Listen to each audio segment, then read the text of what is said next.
What's up YouTube? My name is Mario and today I'm going to review the Zildjian Gen 16 cymbals. I'm not usually one to make reviews on something, but I searched on YouTube on these cymbals and, well, since they're relatively new, I couldn't really find anything, just a bunch of people showing off and playing them and how they sound. I don't really particularly find those helpful because they're not too in-depth, so I decided to take matters into my own hands. So today we're going to review these cymbals, so let's dive right in. The first thing I'm going to look at is their appearance. As we can see that they're like some sort of metal, mesh, they look really nice with the Z printed on in blue. And as we all see, they have like the trademark sort of bluish glow when you turn on the module of brain. It's pretty good. You can also play the drum set with the lights off, but they still work. Well, I guess the cymbals. Two reasons what I can think of why they have mesh, correct me if I'm wrong, but one is for the distribution of damage, I guess, whenever you're playing them. And the second reason would be to dampen the sound. If there's a lot of holes, the sound comes out at least a little bit less loud. That makes sense. You don't want the cymbals to be too loud if you're just going to have the sound coming through the headphones. One thing to keep in mind is that the cymbals do not come with their own stands. If you're buying these cymbals, most likely you already have a hi-hat stand in your cymbal stands. But if you don't, well, then you might want to get some for these. So that's something to keep in mind. And for electronic drum users, you can actually use your separate hi-hat stand for the cymbal and then use your electronic hi-hats pedal for a second pedal on the bass. So in essence, you have a free double bass pedal, I guess. Well, free with the inclusion of buying the cymbals. It's just a far off shot of how the drum set looks like with the cymbals on. I very much like it. I think it completes the look and makes the electronic set look a lot less silly and actually a lot more genuine. It just fits the white and black sort of motif better, and I'm sure it'll look very good on an acoustic set as well. So yes, you can plug this into an acoustic set. Well, plug in. As far as sound goes, unplugged, it kind of just sounds like this.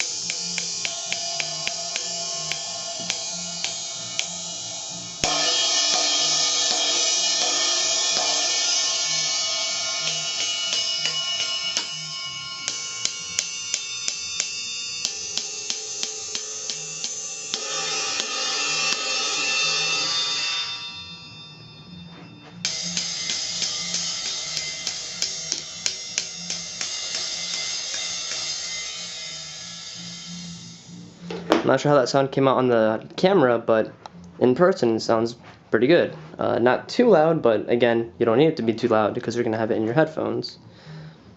But let's hear how it sounds with the actual headphones on.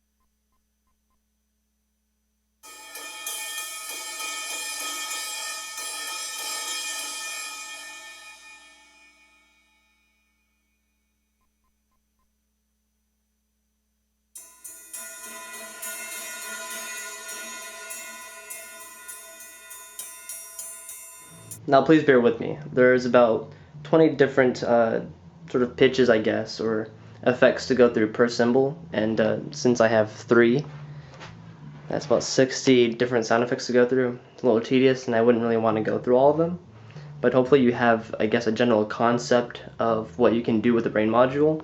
Essentially what it does is it just basically changes the pitch of each cymbal, which is, good, of course. You want different pitches. But what I think the brain module is lacking, and maybe you'll all agree with me on this, is that you don't get any special settings, I guess. You can get different crash sound effects and ride sound effects, but as far as having like a splash or a china, you don't really get any of those. almost at all. And while it's not really important that it has that, if you're shelling out about $900, you want to get as much as you can. Now on to the design and the function of the cymbals. I'm just going to go very briefly on this. If you guys really want an in-depth sort of how to set it up, then I guess if I get enough comments on it, I'll make it. The instructions included are pretty clear on what it says. I don't think anybody will need that much help, but whatever the case. Let's get started. First on the hi-hat. Alright, sorry for the lighting change. I had to charge my camera. It was really low. So, we were setting up the cymbals, just basically looking at the basic functions. First, we're just going to look at the brain, up from the back, I guess. We're just going to follow the chords, and each one connects, they're color-coded, to their corresponding symbol. The blue one connects to the hi-hat. It's all inside the instruction manual, so you don't have to like memorize these color codes, but blue one basically goes to the hi-hat. You connect it through the bottom. You can see that little hole right there. And then it plugs into this little dome-shaped UFO sort of thing. The silver beads on the sides are basically little microphones, and what it does is it plugs into the to the cord, and then it picks up the sounds coming from the cymbals. The drawback to this is just many times when I'm playing, the chords they go in very, very tightly, and it's not really a problem with these cymbals, the crash cymbals, but it's a problem with the hi-hat. Maybe it's just I'm hitting it too hard. That's what she said. But what happens is that the chord starts getting slightly disconnected, and, well, in the middle of playing, I just suddenly don't hear my hi-hat anymore. It's probably because this thing is, it's probably not best fitted for a hi-hat, maybe. If you buy these, you're going to notice that maybe sometimes it'll disconnect, and the hi-hat will deafen out. Not too big of a problem. As you can see here, even the color codes on the brain, although my camera will pick it up, well, they have names. There's your hi-hat, symbol 3, symbol 4, and 5, and then your ride. So again, like I said, you don't have to memorize all the colors or anything. You just sort of follow it and plug it into wherever you want to go. So following the chord to the next symbol is the yellow one, which is symbol 4, I believe.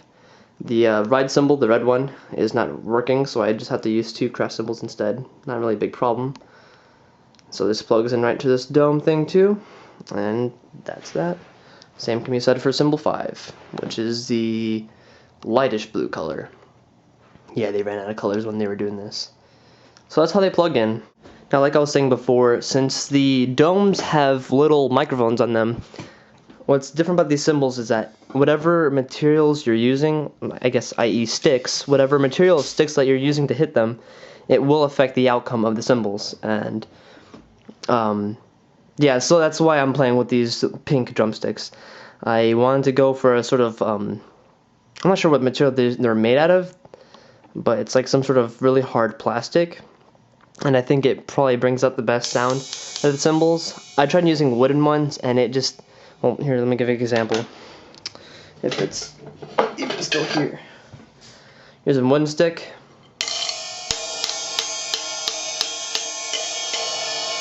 The cymbal sounds the same, but the impact, the stick just sounds not that good. It's just unsightly, or unsoundly. So I just prefer using these. It's just a lot more crisp. You barely hear the stick. Well, you hear it a lot less. And it brings out a higher pitch. And next thing that should be made note of is that, again, since they are microphone cymbals, they are, I guess, sensitive in a way. I wouldn't know how to word it better. Basically, you choke it, it's choked. You tap the dome, you hear the dome. You tap the top, you hear the top. You hit the sides hard, you get a side hard hit. Basically, why I'm making note of this is because on a normal drum set where you're using the rubber cymbals, since it's not microphoned, it only picks up really one sound. Unless you have like one of those 3-point cymbals in which they pick up different sounds on each side. But anyways, so unlike the rubber cymbals, they do have different types of hits, and it picks them all up, of course, because they're basically normal cymbals, just with different pitches. I think that's the best way I can just sort of describe it. And back to the brain module. Oh, it's not on. Back to the, what is that? Back to the brain. I didn't really go over the functions yet. As you can see here, we have the master volume. I don't think you can read that, but I'm not saying that you're illiterate. Here is the drum and the cymbal mixer. So basically you just flip it back and forth, whatever you want to hear most of. I usually have it more towards the drum sound because the cymbals already kind of come out very loud, so you don't need it to have it too high. There's also your reverb. I personally don't like my cymbals ringing out too much, so I have it pretty low. And then there's your phone's volume, which is just for your headphones. So an awesome man on YouTube was kind enough to show us how to record electronic drum sets on your computer for relatively cheap and easy. His name was Pay04B. I definitely suggest that you watch it if you don't know how to do it yet. But for now, I'm just gonna briefly demonstrate how to do it on this set, because with cymbals, I think only 1 or 2 steps are added. So let's hop right to it. Lighting's kind of bad, sorry about that, but basically the way to connect your drums to your cymbals is through a 1/4 jack. This is how big it is, when you compare it to a 3.5 millimeter. So that's how you know the difference. Basically what you need is, you need 2 of these guys. You plug it into the left and right outputs of your drums, and then you plug it in to the left and right input of your cymbal module, and it's labeled under drums, or DRMS. Yes, DRMS. Remember not to put it in the main LR, but in the drums LR. Well, if you want to play with your iPod, this is kind of just off the record, but if you want to play with your iPod into your electronic drum sets, you just plug in your auxiliary, put it into mix in, and then just plug in the other side to your iPod or iPhone. So on to the next thing. So basically what you need is you need 2 3.5 millimeter jack. No, you only need 1, I think. You only need 1, sorry. Basically what you do is you just plug in a audio splitter. You plug in an audio splitter, not spitter, to the bottom of the module of the cymbals. You don't put it into the drums, because if you do, then you'll only get drums and not cymbals. You put it into that, and then you have your headphones plugged into one side, and then you have your 3.5 jack in the other. You follow that 3.5 jack, and then you find your 3.5 jack that was in the audio splitter, and then bam, you slap that greasy pig into your microphone jack of your Mac or PC. And then once you're done with that, you just go into settings. There's different Windows users, I'm sure, but again, just brief demonstration. Let me fix the exposure on focus. And then you just decide what microphone you want. It's your line in. I tried doing this with GarageBand and it wouldn't work for me, so I had to do it with Audacity, and then it worked fine. But then after that, you just open up Audacity, and if it all worked out correctly, like it didn't the first 3 times, you just stop recording, hit play, and then there you go. I feel like I just had to be really circumspect on all the aspects, and again, if there's anything you wanted to know about, just put it in the comments. I'll definitely try my best to answer all of them, or even make a response video if you guys want me to show something else. But yeah, personal thoughts on this, I definitely do like it, but is it worth $900?